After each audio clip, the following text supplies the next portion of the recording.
Hello everyone. आज की video के अंदर हम बात करेंगे ट्वेल्थ के लास्ट चैप्टर की, जिसका नेम है बायोमोलिक्यूल्स। ठीक है। तो आज हमें यही चैप्टर डिस्कस करना है, बायोमोलिक्यूल्स कंप्लीट। और इस वीडियो के अंदर हम टॉपिक बाय टॉपिक क्वेश्चंस भी डिस्कस करेंगे साथ के साथ। ठीक है।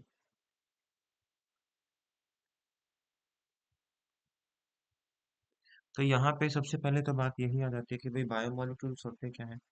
तो जो लिविंग बॉडी के अंदर मॉलिक्यूल्स प्रेजेंट होते हैं ना, उन्हें क्या बोल देते हैं, बायोमोलिक्यूल्स। यानी बायो मीन्स लिविंग। तो जो लिविंग बॉडी के अंदर जो मॉलिक्यूल्स हैं उन्हें क्या बोल देंगे भाई, बायोमॉलिक्यूल्स बोल देंगे। ठीक है। अब इस चैप्टर के अंदर हमें कुछ मॉलिक्यूल्स डिस्कस करने हैं। वो बायोमॉलिक्यूल्स कौन कौन से हैं? वो है प्रोटीन्स, कार्बोहाइड्रेट्स। ठीक है।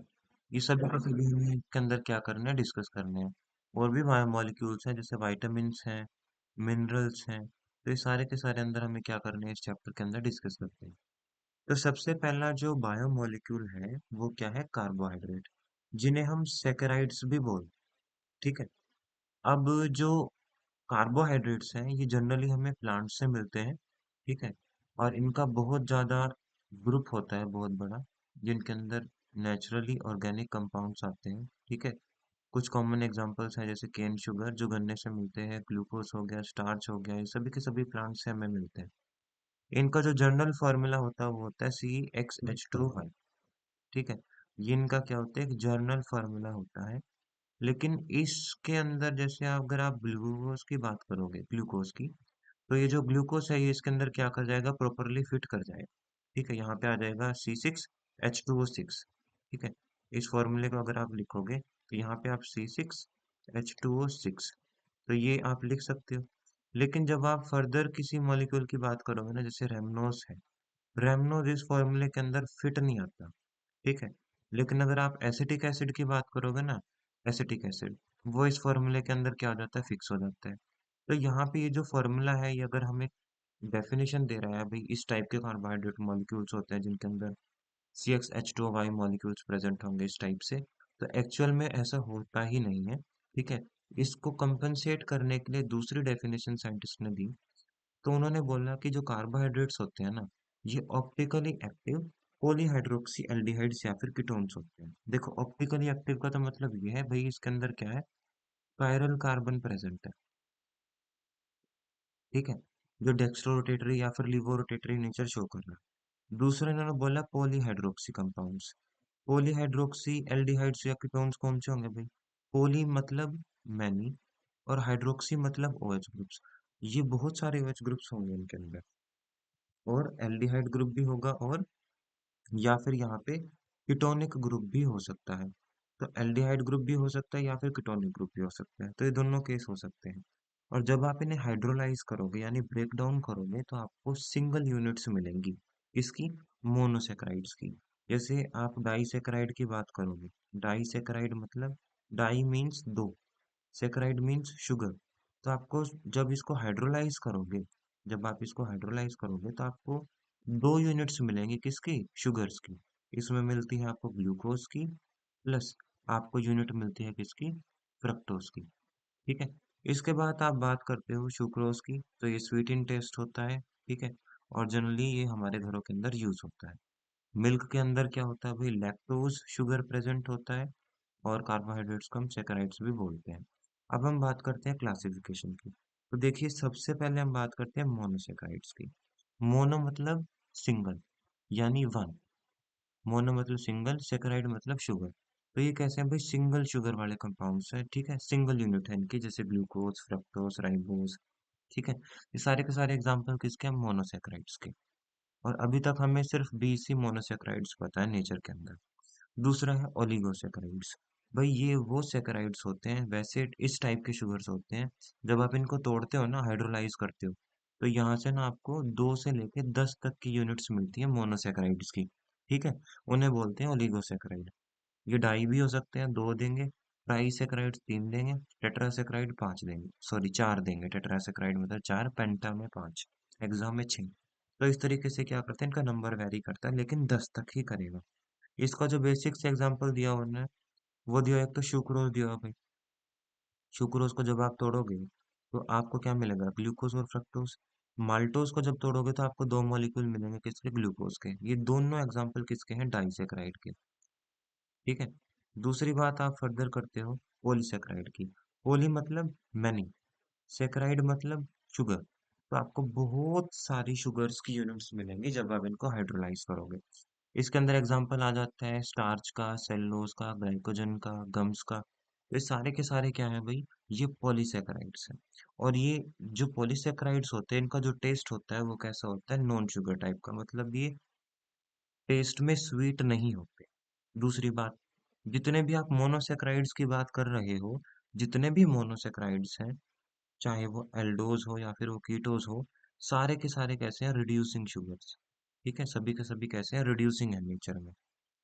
फर्दर आप बात करते हो मोनोसेक्राइड की। भाई मोनोसेक्राइड को फर्दर आप डिवाइड कर सकते हो कितने नंबर ऑफ कार्बन एटम्स है।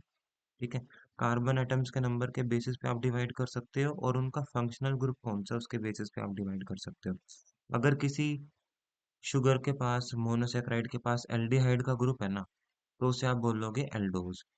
लेकिन अगर उसके पास क्या है, कीटोनिक ग्रुप है, कीटोन वाला ग्रुप है, तो उसे आप बोलोगे कीटोज। ठीक है। तो नंबर ऑफ कार्बन के ऊपर डिपेंड करेगा उसे आप क्या बोलोगे। ट्राइवोस को बोलोगे 3 कार्बन वाला, टेट्रोस को बोलोगे 4 कार्बन वाला, पेंटोस को 5 कार्बन वाला, हेक्सोस को 6 कार्बन वाला, हेप्टोस को 7 कार्बन वाला शुगर आप बोलोगे मोनोसेक्राइड। एल्डिहाइड होगा तो एल्डो ट्राइओस, सभी के आगे एल्डो एल्डो लगा देना। अगर कीटोनिक ग्रुप होगा तो कीटो कीटो लगा देना। इस तरीके से आप उनको क्लासिफाई कर सकते हो। अब हम बात करते हैं आगे। देखिए भाई, अगर आपको प्रिपरेशन करनी है ग्लूकोज की, ग्लूकोज का जो फॉर्मूला होता है वो होता है C6H12O6। अगर आपको इसकी प्रिपरेशन करनी है तो आप क्या करोगे भाई, सबसे पहले सुक्रोज को लीजिए। सुक्रोज जो हमारे घरों में बेसिकली चीनी मिलती है, इसको आप क्या करो, इसको ना आप डाइल्यूट HCl या फिर एक एसिड की प्रेजेंस में ट्रीट करवा दो। HCl भी एक एसिड है, ठीक है, और H2SO4 भी क्या है, एक एसिड है। वो क्या करेगा, इसे ब्रेक डाउन कर देगा, क्योंकि दोनों क्या करेंगे, इसको ब्रेक डाउन कर देंगे, और ये अल्कोहलिक ग्रुप की प्रेजेंस में होगा। तो जब आप सुक्रोज को तोड़ोगे ना तो आपको मिलेगा ग्लूकोज और फ्रक्टोज इक्वल अमाउंट में। ठीक है, तो यहाँ से आपको क्या मिल गया भाई, ग्लूकोज की फॉर्मेशन हो गई।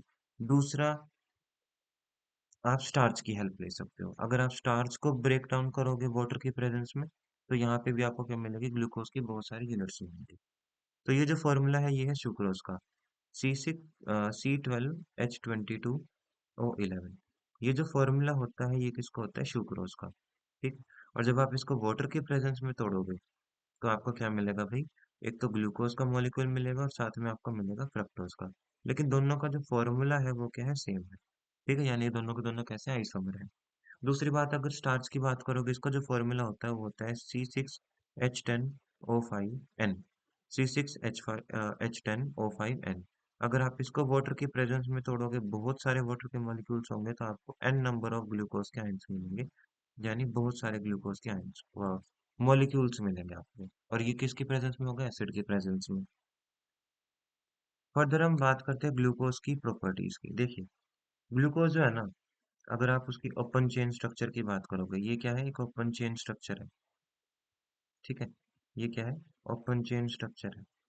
लेकिन इसमें भी इन्होंने स्पेसिफिकली मेंशन नहीं कर रखा है। मैं बताता हूँ, ग्लूकोज की जो एक्चुअल स्ट्रक्चर है वो इस तरीके से है। टॉप पे तो है CHO, यहाँ पे है CH2OH, यहाँ पे क्या है OH, यहाँ पे क्या है OH, यहाँ पे है H, और यहाँ पे क्या है OH। और इनके अपोजिट साइड पे क्या है, इस तरीके से क्या लगे हुए हैं, ग्रुप्स लगे हुए हैं। तो ये एक्चुअल ग्लूकोज की स्ट्रक्चर है, ओपन चेन स्ट्रक्चर। ठीक है, तो इसकी जो प्रॉपर्टीज हैं वो इसमें दी हुई। तो ग्लूकोज जो है उसे हम डेक्सट्रोज भी बोलते हैं। ये एक एल्डोहेक्सोज है क्योंकि इसके पास एक एल्डिहाइड ग्रुप प्रेजेंट है। तो ये ये सॉरी मोनोमर है किसका, स्टार्च का और सेलुलोज का। सेलुलोज और स्टार्च को अगर आप तोड़ोगे तो आपको क्या मिलेंगे, ग्लूकोज की यूनिट्स मिलेंगी। मोस्ट अबंडेंट ऑर्गेनिक कंपाउंड है अर्थ के ऊपर। ठीक है, और उसके बाद हम बात करें, इसका जो फॉर्मूला है वो है C6H12O6। अगर आप इसको एक रिड्यूसिंग एजेंट के साथ ट्रीट करवाओगे, HI के साथ, HI क्या है, एक रिड्यूसिंग एजेंट है। HI क्या है, एक रिड्यूसिंग एजेंट है। तो 6 नंबर ऑफ कार्बन है इसके अंदर, तो आपको क्या मिल जाएगी, सिंपल एन हेक्सेन मिल जाएगी। सारे के सारे ऑक्सीजन इसमें से ब्रेक डाउन हो जाएंगे, निकल जाएंगे, और हाइड्रोजन का एडिशन होगा, आपको सिंपल कार्बन की चेन मिल जाएगी। ठीक है, 6 कार्बन की आपको क्या मिल गई, चेन मिल गई। फर्दर आप बात करते हो ग्लूकोज को जब आप हाइड्रोक्सिल अमीन के साथ ट्रीट करवाओगे, NH2OH, ये क्या है? हाइड्रोक्सिल अमीन। तो इससे आपको क्या मिलेगा? ऑक्साइन। क्या मिलेगा आपको? ऑक्साइन। होता क्या है इसके अंदर? वाटर का रिमूवल हो जाएगा इस तरीके से, ठीक है। और यहाँ पे जो नाइट्रोजन होगा वो इसके साथ अटैच हो जाएगी। देखिए इसको समझते हैं एक बार।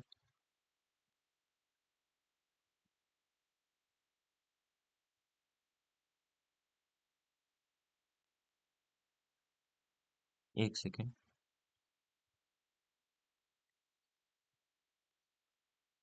देखिए यहाँ पे कार्बन है, डबल बॉन्ड O है, और यहाँ पे क्या है? H है। तो इस तरीके से एल्डिहाइड कार्बन, मतलब एल्डिहाइड जो कार्बन है उसको मैं शो कर रहा हूँ। जब NH2H के साथ ये रिएक्ट करेगा, NH2OH के साथ, तो इसमें होगा क्या भाई? इसमें क्या होगा? बॉन्ड ब्रेकेज होगा, ठीक है। बॉन्ड ब्रेकेज होगा, तो किस तरीके से होगा? जो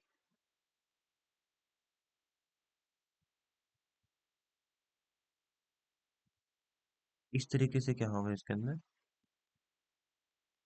बॉन्ड ब्रेकेज होगा। तो यहाँ पे जो NH2 वाला ग्रुप है वो इसके पास जाएगा, और OH वाला जो ग्रुप है इसके पास जाएगा। अब एक कार्बन के ऊपर जो दो H ग्रुप होते हैं वो क्या होते हैं? अनस्टेबल। इसलिए यहाँ पे क्या होता है भाई? वाटर का रिमूवल हो जाता है। सिंपली अगर मैं बात करूँ, आप इसको याद रखिएगा कि यहाँ से वाटर का तो हो जाएगा रिमूवल, और जो नाइट्रोजन है वो इसके साथ सिंपली क्या हो जाएगा? अटैच हो जाएगा, और यहाँ पे आपको क्या मिलेगा? ऑक्साइड। दूसरे केस में क्या है? HCl। तो HCl के केस में क्या होगा? यहाँ पे बॉन्ड टूटेगा, नेगेटिव पॉजिटिव। तो ये वाला जो नेगेटिव ग्रुप है, तो यहाँ पे जो नेगेटिव वाला ग्रुप है ये जाएगा कार्बन के पास, तो यहाँ पे क्या लग जाएगा? Cn। और ये वाला जो H ग्रुप होगा वो जाएगा ऑक्सीजन के पास, और यहाँ पे क्या लग जाएगा? OH। और यहाँ पे हाइड्रोजन इसके पास पहले से ही था, तो ये हाइड्रोजन हमने इसके अंदर मेंशन कर दिया। तो ये जो सेकंड स्ट्रक्चर बनी है ये क्या बनी है भाई? साइनोहाइड्रिन। ये क्या है? साइनोहाइड्रिन। तो जब आपने हाइड्रोक्सिलामीन के साथ करवाया तो ऑक्साइड की प्रिपरेशन हुई, और जब आपने साइनाइड के साथ ट्रीट करवाया, हाइड्रोजन साइनाइड के साथ, तो यहाँ पे साइनोहाइड्रिन की फॉर्मेशन हो गई, ठीक है। इसके बाद हम बात करते हैं नेक्स्ट प्रॉपर्टी की। जब आप ग्लूकोज को ऑक्सीडाइज करवाते हो, तो जब आप ग्लूकोज को ऑक्सीडाइज करवाओगे एक माइल्ड ऑक्सीडाइजिंग एजेंट की प्रेजेंस में, माइल्ड ऑक्सीडाइजिंग एजेंट यहाँ पे ब्रोमीन वाटर दिया हुआ है, तो ये क्या करेगा? ये जो एल्डिहाइड ग्रुप है उसको कन्वर्ट कर देगा किसमें? कार्बोक्सिलिक एसिड में। इसे हम बोलते हैं ग्लूकोनिक एसिड, ठीक है। लेकिन अगर आप एक स्ट्रॉन्ग ऑक्सीडाइजिंग एजेंट यूज करते हैं ना, जैसे कंसंट्रेटेड HNO3, तो ये जो कंसंट्रेटेड HNO3 है ना, ये इसको भी किस में कन्वर्ट कर देता है? COOH ग्रुप में। ऊपर और नीचे दोनों जगह आपको COOH ग्रुप यानी कार्बोक्सिलिक ग्रुप देखने को मिलते हैं। उसे बोलते हैं सैकरिक एसिड, ठीक है। नेक्स्ट हम बात करते हैं एसिटाइलेशन की। तो एसिटाइलेशन जो होता है ये किसकी प्रेजेंस में होगा? एसिटिक एनहाइड्राइड की प्रेजेंस में होगा, ठीक है। तो यहाँ पे क्या होता है भाई? यहाँ पे ये देखिए ये एसिटिक एनहाइड्राइड है, यहाँ पे बॉन्ड ब्रेकेज होगा नेगेटिव और पॉजिटिव के थ्रू। नेगेटिव वाला जो ग्रुप होगा वो यहाँ पे सारे कार्बन को अप्रोच करेगा, और जो पॉजिटिव वाला होगा वो ऑक्सीजन को यहाँ पे अप्रोच करेगा। तो यहाँ पे क्या होगा? CH3COH, यानी एसिड्स बाहर निकलेंगे, और COCH3 ग्रुप यहाँ पे जुड़ना शुरू हो जाएंगे। तो यहाँ पे आपको 5 जो ये कार्बन है यहाँ पे फॉर्मेशन होती है किसकी? पेंटासिटेट की। यानी 5 एसीटेट की फॉर्म्स इन 5 कार्बन के साथ अटैच हो जाती है, और ग्लूकोज पेंटासिटेट की फॉर्मेशन होती है। फर्दर ये NH2OH यानी हाइड्रोक्सिलामीन के साथ रिएक्ट नहीं करते, और इसका मतलब ये है भाई कि यहाँ पे कोई भी फ्री CHO ग्रुप नहीं है। ये इंडिकेट करता है कि यहाँ पे कोई भी फ्री CHO ग्रुप नहीं है।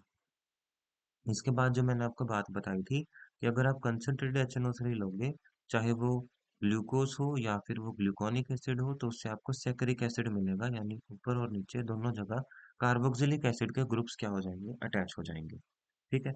फर्दर हम बात करते हैं नेक्स्ट की। देखिए डी और एल फॉर्म की हम बात करते हैं। जो डी होता है वो रिप्रेजेंट करता है कॉन्फ़िगरेशन क्या है, प्लस रिप्रेजेंट करता है डेक्स्ट्रोरोटेटरी नेचर को। और जो डी और एल है इन दोनों का कोई रिलेशन नहीं है आपस में ऑप्टिकल एक्टिविटी के बेसिस पे, ठीक है। अब होता क्या है भाई? जो डेक्स्ट्रोरोटेटरी कंपाउंड्स है वो क्या करते हैं? वो प्लेन पोलराइज लाइट को, वो प्लेन पोलराइज लाइट को क्लॉकवाइज डायरेक्शन में क्या कर देते हैं, रोटेट कर देते हैं। लेकिन जो एल फॉर्म वाले होते हैं ये एंटी क्लॉकवाइज डायरेक्शन में क्या करते हैं, उनको रोटेट करते हैं, इसको प्लेन पोलराइज लाइट को। इसके बाद हम बात करते हैं भाई, देखिए डी और एल फॉर्म इन्होंने बताई हुई है। अगर लास्ट का जो ओ एच ग्रुप है वो राइट हैंड साइड पे हुआ, अगर लास्ट का जो ओ एच ग्रुप है वो राइट हैंड साइड पे हुआ तो उसे आप बोलोगे डेक्स्ट्रोरोटेटरी। अगर लास्ट का जो ओ एच ग्रुप है वो लेफ्ट साइड हुआ उसे आप बोलोगे लीवोरोटेटरी। ठीक है, देखिए जो एल कॉन्फ़िगरेशन है, यानी कि जो डेक्स्ट्रोरोटेटरी नेचर है उसमें जो ये ओ एच ग्रुप है ये कहाँ पे है, लेफ्ट साइड पे। और डेक्स्ट्रोरोटेटरी की उसमें ये कहाँ पे है भाई, ये राइट हैंड साइड पे है। डेक्स्ट्रोरोटेटरी के केस में ये कहाँ पे है, राइट हैंड साइड पे। इसके बाद हम बात करते हैं मोक्स मोस्ट ऑक्सीडाइज्ड कार्बन की। तो ये जो टॉप पे आपको एल्डिहाइड ग्रुप दिख रहा है ना, ये सबसे ज्यादा ऑक्सीडाइज होने की कैपेबिलिटी रखता है, यानी कि मोक्स मोस्ट ऑक्सीडाइज्ड क्या है, कार्बन है। ठीक है, इसके बाद आप बात करते हैं साइक्लिक स्ट्रक्चर्स की। तो देखिए होता क्या है, मैंने आपको ग्लूकोज की फॉर्मेशन बताई थी स्ट्रक्चर की। ओ एच इस टाइप पे होता है तो ये डी फॉर्म बताता है। फिर यहाँ पे क्या होता है, ओ एच, एच और ओ एच। तो होता क्या है भाई, जो ऑक्सीजन के ऊपर जो लोन पेयर है, यहाँ पे जो ऑक्सीजन के ऊपर जो लोन पेयर है, ये जो ऑक्सीजन के ऊपर लोन पेयर है, ये अप्रोच करता है इस कार्बन को। तो यहाँ पे क्या होता है भाई, चार्जेस का क्या हो जाता है, शिफ्ट हो जाता है। ठीक है, जब चार्जेस का यहाँ पे क्या हुआ, शिफ्ट हुआ, तो ये क्या हो गए भाई, आपस में बॉन्ड हो गए, यानी ऑक्सीजन के साथ यहाँ पे बॉन्ड की फॉर्मेशन हो गई। जब ऑक्सीजन के साथ यहाँ पे बॉन्ड की फॉर्मेशन हो गई, तो यहाँ पे जो हाइड्रोजन था जो टूटा हुआ था, सॉरी नीचे वाले इस पे ओ एच पे, तो ये वाला जो हाइड्रोजन था वो किसके पास जाएगा, पॉजिटिव वाले के पास, सॉरी नेगेटिव वाले के पास। ठीक है, देखिए हुआ क्या है, इस तरीके से दिया हुआ है। यहाँ पे जो ये ओ एच ग्रुप है, बॉन्ड टूटा, नेगेटिव चार्ज पॉजिटिव चार्ज, ऊपर भी क्या हुआ, नेगेटिव चार्ज और पॉजिटिव चार्ज। इसका जो एच है वो तो जाएगा इसके पास ताकि यहाँ पे ओ एच बन जाए। इसका जो नेगेटिव ग्रुप है वो इसके साथ क्या बना लेगा, बॉन्ड बना लेगा। ठीक है, तो ये चीज इसके अंदर हो रही है। अब बात करते हैं OH ग्रुप की। अगर OH ग्रुप राइट साइड पे हुआ, फर्स्ट कार्बन पे, अगर फर्स्ट कार्बन पे OH ग्रुप राइट साइड पे हुआ तो उसे आप बोलोगे अल्फा फॉर्म। अगर OH ग्रुप लेफ्ट साइड पे हुआ फर्स्ट कार्बन पे तो उसे आप क्या बोलोगे, बीटा फॉर्म। ठीक है, तो ये चीज आपको ध्यान रखनी है। अगर लेफ्ट साइड हुआ तो alpha form, sorry right side हुआ तो अल्फा फॉर्म, अगर लेफ्ट साइड हुआ तो बीटा फॉर्म। और फर्स्ट कार्बन जो है वो क्या है, एनोमेरिक कार्बन है, जिसके बेसिस के आप बताते हो भाई अल्फा फॉर्म है या फिर बीटा फॉर्म। ठीक है, इन्हें हम बोलते हैं एनोमर्स। अब यहाँ पे क्या होता है भाई, six membered ring cyclic structure बनती है इसके अंदर, सिक्स मेंबर्ड की, एक ऑक्सीजन पांचों कार्बन। ठीक है, तो होता क्या है भाई, इस तरीके से आपको इसकी क्या देखने को मिलती है, स्ट्रक्चर देखने को मिलती है। ठीक है, तो यहाँ पे ये जो तीन कार्बन है यहाँ पे तो होता है O H, H O H, और जो C H two O H होता है वो सबसे ऊपर होता है। ठीक है, C H two O H सबसे ऊपर होता है। और ये जो फर्स्ट कार्बन है ये कैसा होता है, एनोमेरिक। ये क्या होता है, एनोमेरिक कार्बन। अगर यहाँ पे ओ एच ऊपर साइड हुआ तो उसे बोलोगे बीटा फॉर्म। अगर यहाँ पे ओ एच नीचे हुआ, अगर यहाँ पे ओ एच नीचे हुआ तो इसे आप बोलोगे अल्फा फॉर्म। ठीक है, अब यहाँ पे जो बॉन्ड बना है ऑक्सीजन और कार्बन के बीच में, ये फिफ्थ कार्बन है और ये फर्स्ट कार्बन है, इन दोनों के बीच में क्या बनता है, बॉन्ड बनता है। ठीक है, अल्फा फॉर्म होगी जिसमें ओ एच नीचे होगा, बीटा फॉर्म जो होगी उसमें ओ एच कहाँ पे होगा, ऊपर होगा। और इसे हम क्या बोलते हैं भाई, जो साइक्लिक स्ट्रक्चर है उसे हम क्या बोलेंगे, हावर्थ स्ट्रक्चर। ठीक है, हावर्थ स्ट्रक्चर क्या होती है भाई, साइक्लिक स्ट्रक्चर होती है। इसके बाद हम बात करते हैं किसकी, फ्रक्टोज की। तो फ्रक्टोज क्या होता है भाई, ये कीटो हेक्सोज होता है। फ्रक्टोज के स्ट्रक्चर की अगर आप बात करते हैं, देखिए तो यहाँ पे क्या होता है फ्रक्टोज में, इसमें फ्यूरान रिंग बनती है, ये कैसी होती है, फाइव मेंबर्ड रिंग होती है फ्यूरान की। ठीक है, और यहाँ पे क्या होता है भाई, डबल बॉन्ड ओ, कार्बन वाले यानी कीटोनिक कार्बन, इसके अंदर कीटोनिक ग्रुप इसके अंदर क्या होता है, प्रेजेंट होता है। अब हम बात करते हैं फिर से वही चीज की, अल्फा फॉर्म में ओ एच कहाँ पे होगा, राइट साइड पे, बीटा फॉर्म में ओ एच कहाँ होगा, लेफ्ट साइड पे।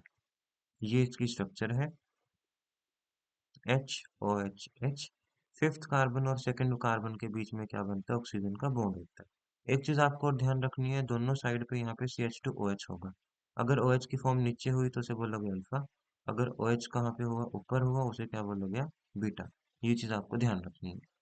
इसके बाद हम बात करते हैं अपने मेन टॉपिक की। देखिए, जब आप डाइसैकेराइड्स की बात करते हैं, तो जो डाइसैकेराइड्स होते हैं ना, ये जुड़े होते हैं ग्लाइकोसिडिक लिंकेज के थ्रू।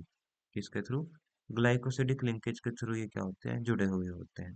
यहाँ पे क्या होता है, एक ऑक्सीजन देखने को मिलता है जो बॉन्ड की फॉर्मेशन करता है दो मोनोसेक्राइड्स के बीच में। तो जो डाइसेक्राइड है, वो if the reducing group of monosaccharide aldehyde ketonic are bonded then non reducing sugar, example sucrose. कह रहा है कि अगर यहाँ पे आप मोनोसेक्राइड्स जो है उनको अगर आप जोड़ोगे, और अगर आपको किसी भी एनोमेरिक कार्बन के ऊपर OH ग्रुप नहीं दिखता, OH ग्रुप नहीं दिखता, तो उसे आप क्या बोलोगे, नॉन रिड्यूसिंग शुगर। देखिए, ये जो कार्बन है ये एनोमेरिक नहीं है, ठीक है। ये वाला जो कार्बन है ये एनोमेरिक है, क्योंकि इसके बेस पे आप बताते हो भाई अल्फा फॉर्म कौन सी है और बीटा फॉर्म कौन सी है। और ये वाला जो कार्बन है ग्लूकोज का फर्स्ट कार्बन, ये भी कैसा होता है, एनोमेरिक। अगर एनोमेरिक कार्बन के ऊपर OH बच जाता है आफ्टर लिंकेज, तो उसे क्या बोलोगे आप, रिड्यूसिंग शुगर। लेकिन अगर नहीं बचता तो उसे क्या बोलोगे आप, नॉन रिड्यूसिंग शुगर। अब इसके अंदर बेसिकली हुआ क्या है, देखिए, यहाँ पे जो अल्फा डी ग्लूकोज है, अल्फा मतलब OH नीचे होगा एनोमेरिक कार्बन पे, और यहाँ पे स्ट्रक्चर बनेगी OH H OH। इसके ऊपर H होगा, ऊपर क्या होगा, CH2OH, नीचे क्या होगा, H, और यहाँ पे OH, और यहाँ पे H। साथ में क्या दी हुई है भाई, फ्यूरेनोज की स्ट्रक्चर, यानी फ्रक्टोज। इस तरीके से दिया हुआ है। फ्रक्टोज के केस में क्या होगा, OH, यहाँ पे H।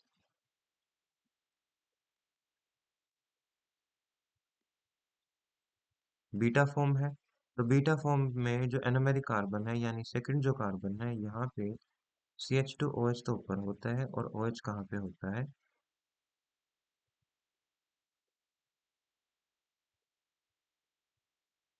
नीचे, ठीक है।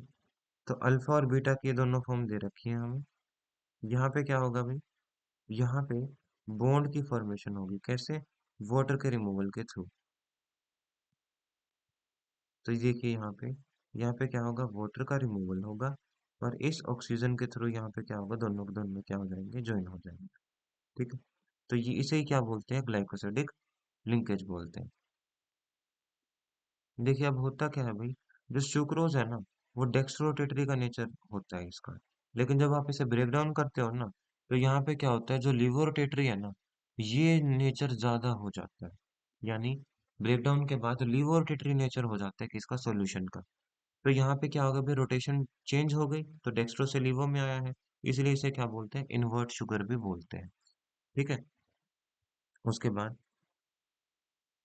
बात करते हैं माल्टोज की। माल्टोज में दो अल्फा ग्लूकोज की यूनिट्स से क्या बनता है, फॉर्मेशन होती है माल्टोज की। तो देखिए, दो अल्फा माल्टोज है, यानी ग्लूकोज है,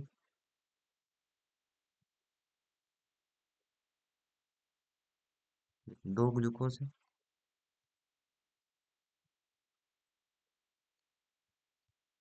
अल्फा है, तो OH पे कहाँ होगा भाई, नीचे, और ये होगा OH H OH H CH2OH always up. यहाँ पे क्या होगा भाई, ये भी अल्फा फॉर्म है, तो यहाँ पे क्या होगा, OH नीचे होगा, OH H OH,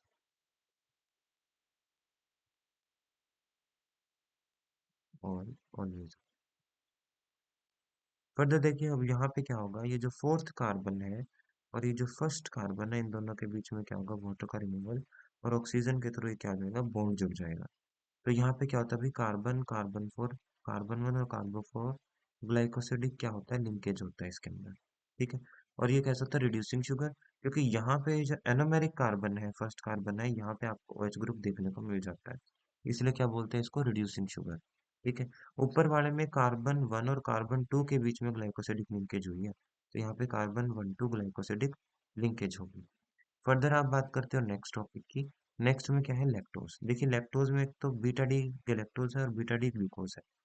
तो गैलेक्टोज के अगर आप स्ट्रक्चर देखिए, तो यहाँ पे क्या होता है भाई, ओ एच एच एच। ठीक है, यहाँ पे ओ एच हो जाएगा, यहाँ पे ओ एच हो जाएगा, यहाँ पे एच हो जाएगा। और यहाँ पे बीटा फॉर्म दी हुई है, तो बीटा फॉर्म में ओ एच ऊपर होगा, और C H two O H यहाँ पे ऑलवेज अप होता ही है। प्लस में आपको दे रखी है बीटा डी ग्लूकोज।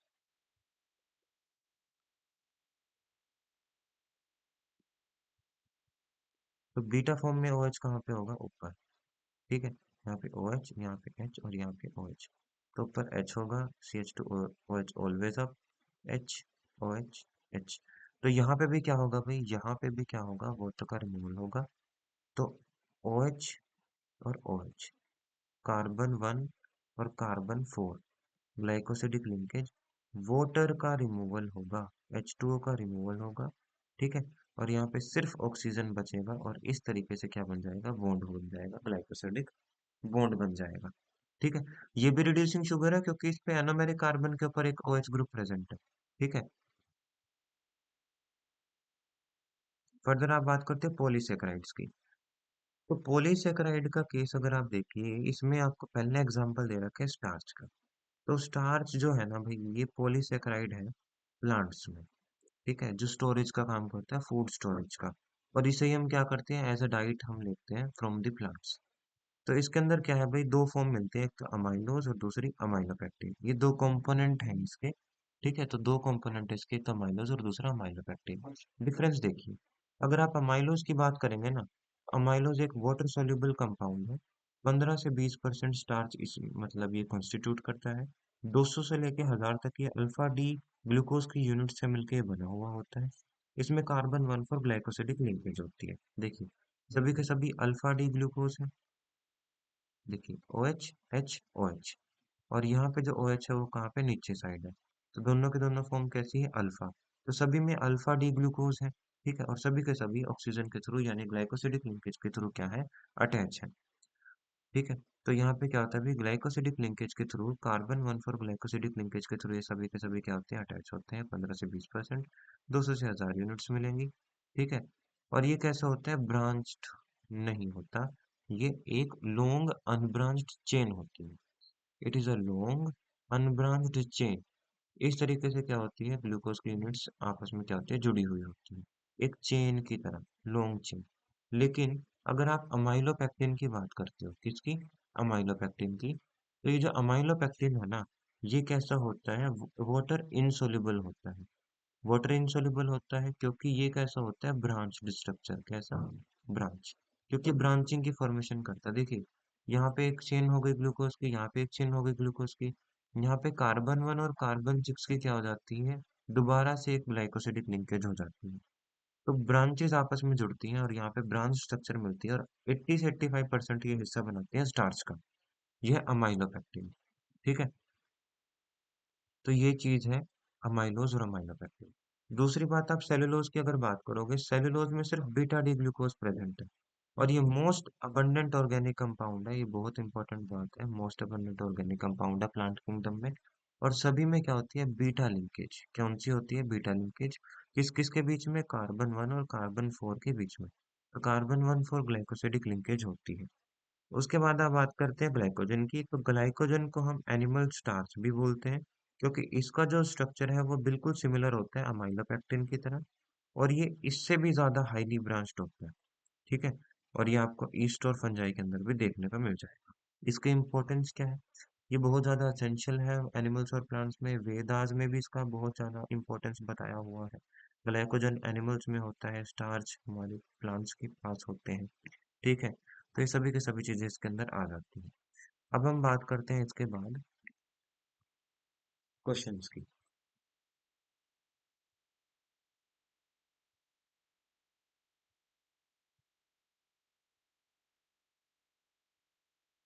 देखिए, तो सबसे पहले हम बात कर रहे हैं फर्स्ट क्वेश्चन की। ये क्या बोलता है भाई, जो फ्यूरेनोस की रिंग जो होती है ना, वो किसके बीच मतलब किसके बीच में होती है, कौन कौन से वो दो कार्बन का नंबर है जिसके बीच में क्या होती है, दोनों की लिंकेज होती है। तो हमें ये पता है कि जो फ्यूरेनोस है वो 5 मेंबर्ड की रिंग है, कितने की, 5 मेंबर्ड की रिंग है फ्यूरेनोस। और इस केस में क्या होता है भाई, इस तरीके से स्ट्रक्चर आपको देखने को मिलती है किसकी, फ्यूरेनोस की। तो यहाँ पे कार्बन नंबर 5 होता है, यहाँ पे क्या होता है, कार्बन नंबर 2। तो कार्बन 2 और कार्बन 5 के बीच में क्या होता है, इसकी फॉर्मेशन होती है ऑक्सीजन की बॉन्ड की। दूसरा बोला इन्होंने हार्वर्ड स्ट्रक्चर। हार्वर्ड स्ट्रक्चर कौन सा होता है भाई, रिंग लाइक स्ट्रक्चर, यानी साइक्लिक स्ट्रक्चर। एक तो हमने पढ़ा था ओपन चेन स्ट्रक्चर, ये होता है ओपन चेन। और ये कौन सा फॉर्म होती है, ये होती है साइक्लिक स्ट्रक्चर। तो हावर्थ प्रोजेक्शन में ये बोलना है भाई, वेरियस कार्बन एटम्स हैं, तो इनमें से एनोमेरिक कार्बन कौन सा होगा। देखिए एनोमेरिक कार्बन मैंने आपको बताया था कि ये वाला जो कार्बन है ये कैसा होता है, एनोमेरिक। ऐसा क्यों, क्योंकि इसके बेसिस पे आप बताते हो कि अल्फा फॉर्म कौन सी है और बीटा फॉर्म कौन सी है, एनोमर्स आप बता सकते हो ना। तो अल्फा फॉर्म वो होगी जब ये OH ग्रुप नीचे होगा, बीटा फॉर्म वो होगी जब ये OH ग्रुप ऊपर होगा। इस टाइम पे कौन सी फॉर्म है, बीटा फॉर्म। जो फर्स्ट कार्बन है वो कैसा है, एनोमेरिक। उसके बाद ये बोलता है कि ग्लूकोज के बारे में एक इनकरेक्ट स्टेटमेंट बताइए। अच्छा देखिए, क्या ग्लूकोज एक एल्डोहेक्सोज है। ग्लूकोज क्या है, एक एल्डोहेक्सोज है, यस। क्योंकि यहाँ पे क्या होता है भाई, हेक्सोज की रिंग है, यानी 6 कार्बन है यहाँ पे। और टॉप पे क्या है, एल्डिहाइड ग्रुप, तो एल्डो है और क्या है, हेक्सोज है। अगर आप इसे HI के साथ रिड्यूसिंग एजेंट के साथ ट्रीट करवाते हो तो आपको क्या मिलता है, एन हेक्सेन। ये भी बात बिल्कुल करेक्ट है, क्योंकि रिड्यूसिंग एजेंट सभी ऑक्सीजन को रिमूव करके हाइड्रोजन जोड़ देगा और आपको एन हेक्सेन मिल जाएगी। तो क्या ये स्किप टेस्ट देता है, नहीं, ये बात बिल्कुल सही है, ये स्किप टेस्ट नहीं देता। और क्या ये फ्यूरेनोस की फॉर्म में होता है, ये बात करते हैं देखिए, क्योंकि इसके अंदर पायरेनोस की फॉर्म इन्वॉल्व होती है ना। तो फ्यूरेनोस तो यहाँ पे आ ही नहीं सकता, ठीक है। तो यहाँ पे ये स्टेटमेंट जो हो जाती है ये क्या हो जाती है, गलत हो जाती है। इसके बाद हम बात करते हैं नेक्स्ट चीज की। तो यहाँ पे बोला है जो अल्फा, सॉरी, जो पायरेनोस रिंग है वो किस किस के बीच में बनती है, तो ये हमें पता है भाई। जो पायरेनोस रिंग है वो इस तरीके की स्ट्रक्चर होती है, ठीक है। और इसमें कार्बन 5 और कार्बन 1 के बीच में क्या होती है, ग्लाइकोसिडिक, ये ऑक्सीजन की क्या होती है, फॉर्मेशन होती है। तो कार्बन 1 और कार्बन 5 क्या है इसका आंसर। इसके बाद हम बात करते हैं फिफ्थ क्वेश्चन की। तो फिफ्थ क्वेश्चन में क्या बोल रहा है भाई, अल्फा फॉर्म और जो बीटा फॉर्म होता है वो कैसे बताओगे आप।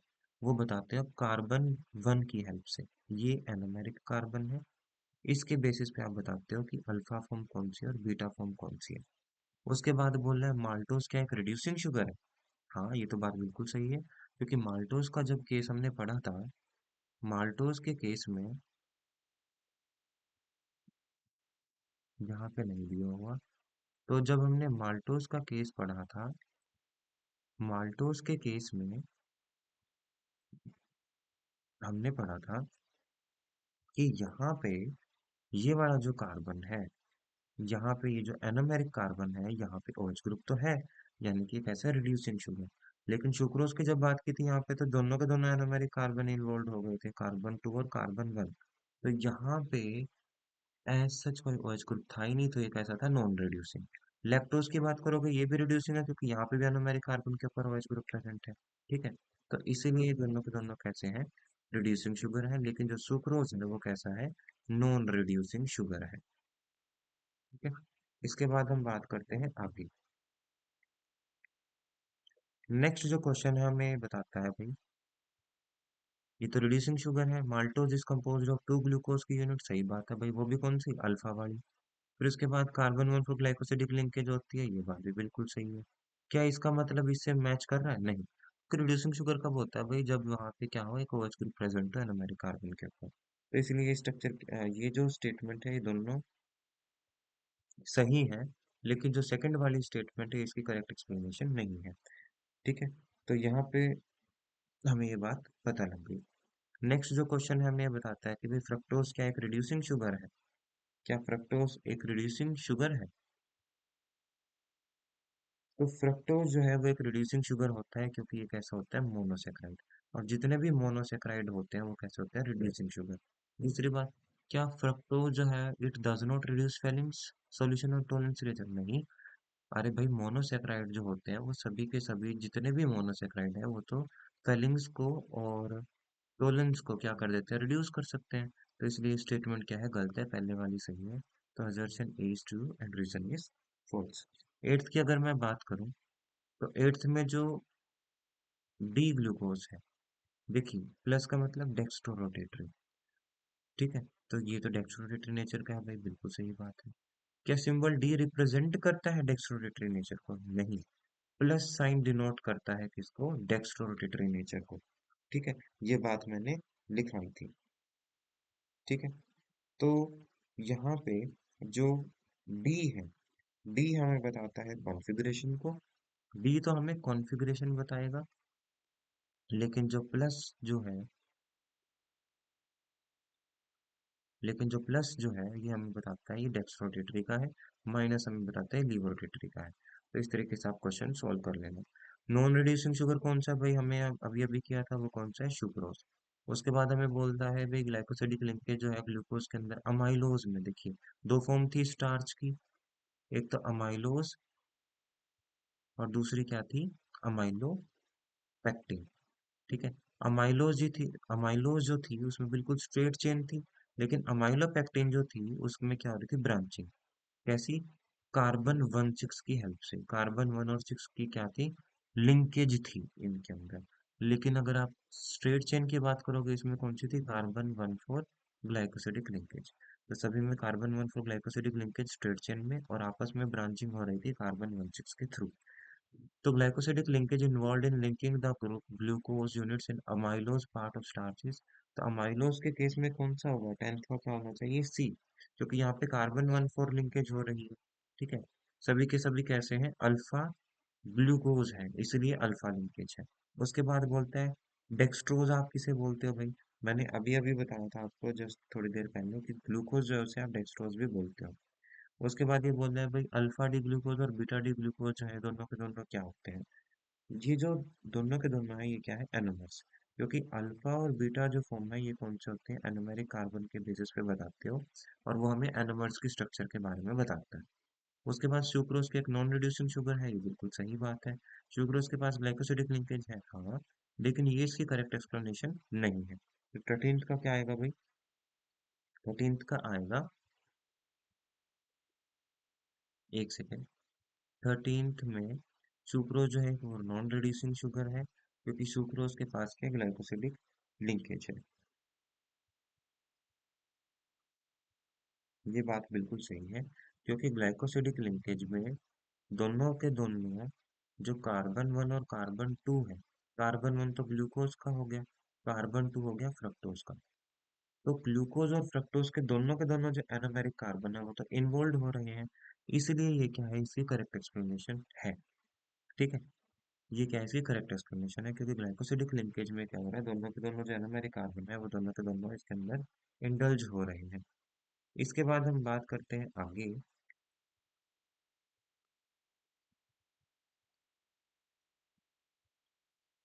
नेक्स्ट क्वेश्चन की।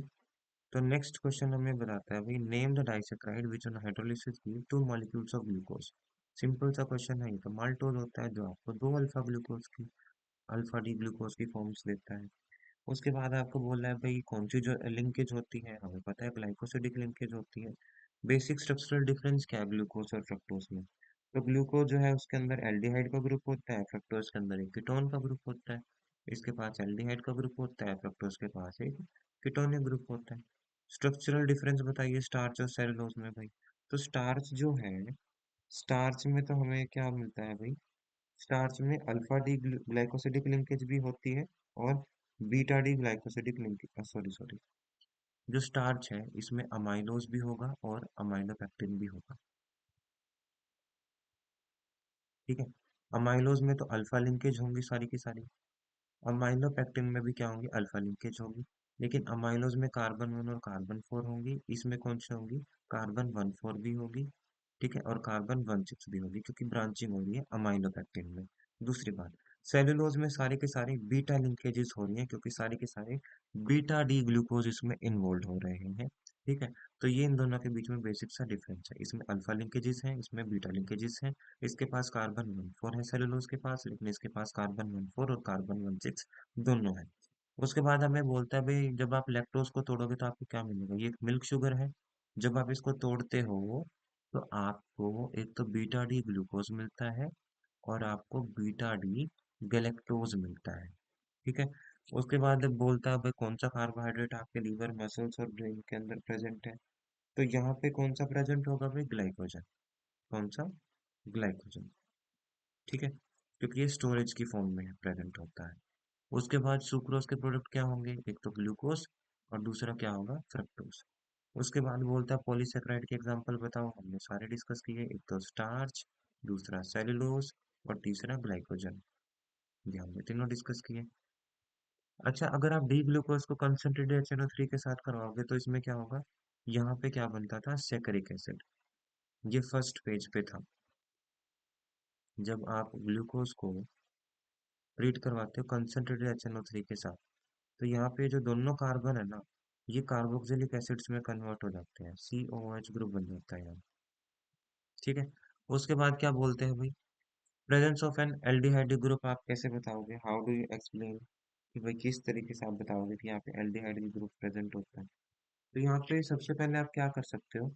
सबसे पहले ना आप उसे ऑक्सीडाइज करवा सकते हो माइल्ड ऑक्सीडाइजिंग एजेंट की प्रेजेंस में। जब आप उसको माइल्ड ऑक्सीडाइजिंग एजेंट की प्रेजेंस में करवाओगे ना, एक सेकंड यहाँ पे देखिए, जब आप इसको माइल्ड ऑक्सीडाइजिंग एजेंट की प्रेजेंस में ऑक्सीडाइज करवाओगे तो सिर्फ इसका एल्डिहाइड ग्रुप ऑक्सीडाइज होगा। तो यहाँ से आपको पता लगेगा कि यहाँ पे क्या है भाई?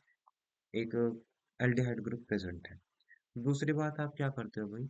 जो एसिटाइलेशन करवाओगे जब आप इसकी, ठीक है, ये पांचवी प्रॉपर्टी थी ओपन चेन स्ट्रक्चर की जो मैंने करवाई थी, तो यहाँ पे पेंटासिटेट की फॉर्म होगी।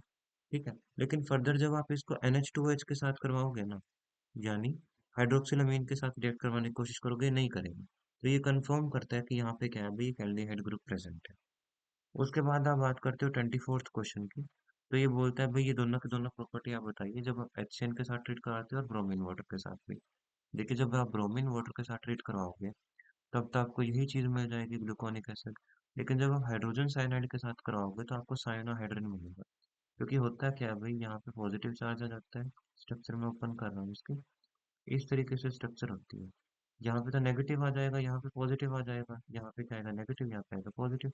पॉजिटिव वाला जाएगा ऑक्सीजन के पास तो OH बन गया, CN जाएगा कार्बन के पास, यहाँ पे CN बन गया, H यहाँ पे ऑलरेडी था ही। तो ये साइनाहाइड्रिन की स्ट्रक्चर आपको देखने को मिल जाएगी। दूसरी बात ये क्या बोलता है भाई? दूसरा ही बात बोलता है कि अगर आप ब्रोमीन वाटर के साथ, ये भी हमने कर लिया, सुक्रोज को तोड़ोगे क्या क्या मिलेगा? Glucose fructose. लैक्टोज को तोड़ोगे beta D lactose, beta D glucose. HI के साथ ट्रीट करवाते हो जब ग्लूकोज को, तो यहाँ पे N हेक्सेन मिलता है। ब्रोमीन वाटर के साथ करवाओगे तो यहाँ पे ग्लूकोनिक एसिड मिलता है। ये सभी के सभी हमने कर लिए। ठीक है, फिर उसके बाद हमने बात की मोनोसेक्राइड्स की। तो मोनोसेक्राइड कौन कौन से? फ्रक्टोज है, यस। लैक्टोज एक डाइसेक्राइड है जो हमें अल्फा बीटा डी ग्लूकोज और बीटा डी गैलेक्टोज, ये दोनों हमें स्ट्रक्चर्स देता है। लेकिन ग्लूकोज जो है वो एक मोनोसेक्राइड की यूनिट है। माल्टोज कैसी है? डाइसेक्राइड। क्योंकि यहाँ पे हमें दो यूनिट्स मिलती है अल्फा डी ग्लूकोज की। फिर उसके आप बात करते हो बात, अगर आप ग्लूकोज को हाइड्रोक्सिलामीन की प्रेजेंस में कराओ तो क्या होगा भाई? तो यहाँ पे क्या बनता है भाई? जब आप CHO को टॉप पे जो प्रेजेंट होता है, जब आप इसको NH2OH के साथ ट्रीट करवाते हो, तो यहाँ पे वाटर का रिमूवल हो गया था और यहाँ पे कार्बन डबल बॉन्ड नाइट्रोजन, इस तरीके से क्या हो गया था भाई? अटैचमेंट हो गई थी किसकी? इस ग्रुप की, OH, NH2OH। ठीक है, तो इस तरीके से क्या हो गई थी भाई? इन दोनों में वाटर का रिमूवल हो गया और ये दोनों ग्रुप इसके साथ क्या कर गए? ज्वाइन हो गए। फिर उसके बाद आप बात करते हो नेक्स्ट की, ओलिगोसेक्राइड्स। आपको पता है जो 2 से लेकर 10 यूनिट तक आपको मोनोसेक्राइड दे। इनवर्ट शुगर शुगर सुक्रोज होता है, क्योंकि जब आप इसको हाइड्रोलाइज करवाते हो तो इसका जो नेचर है वो डेक्स्ट्रो से लिवो में कन्वर्ट हो जाता है। ठीक है, तो इस तरीके से सभी के सभी क्वेश्चन आपको करने हैं। एल्डिहाइड ग्रुप मैंने बता दिया किस तरीके से आप आइडेंटिफाई करोगे ओपन चेन स्ट्रक्चर में। और फिर उसके बाद प्राइमरी अल्कोहल है, इसको आप कैसे आइडेंटिफाई करोगे? तो जब आप नाइट्रिक एसिड के साथ इसको ट्रीट करवाओगे तो यहाँ से आपको इस बात का पता लग जाएगा। ठीक है, प्राइमरी अल्कोहल। तो प्राइमरी अल्कोहल का मतलब क्या है भाई? जो इसके बिल्कुल नीचे जो यहाँ पे CH2OH है ना, ये क्या है? Primary alcohol. क्योंकि ये कार्बन सिर्फ एक ही कार्बन के साथ फर्दर क्या है? अटैच है। देखिए यहाँ पे ये जो कार्बन है फर्दर एक ही कार्बन के साथ अटैच है। ठीक है, और ये OH ग्रुप ऐसे कार्बन के साथ अटैच है जो कार्बन फर्दर एक ही कार्बन के साथ क्या है? अटैच है। इसे बोलेंगे प्राइमरी। जब OH ग्रुप ऐसे कार्बन के साथ अटैच हो जो फर्दर एक ही कार्बन के साथ अटैच है तो प्राइमरी बोलेंगे।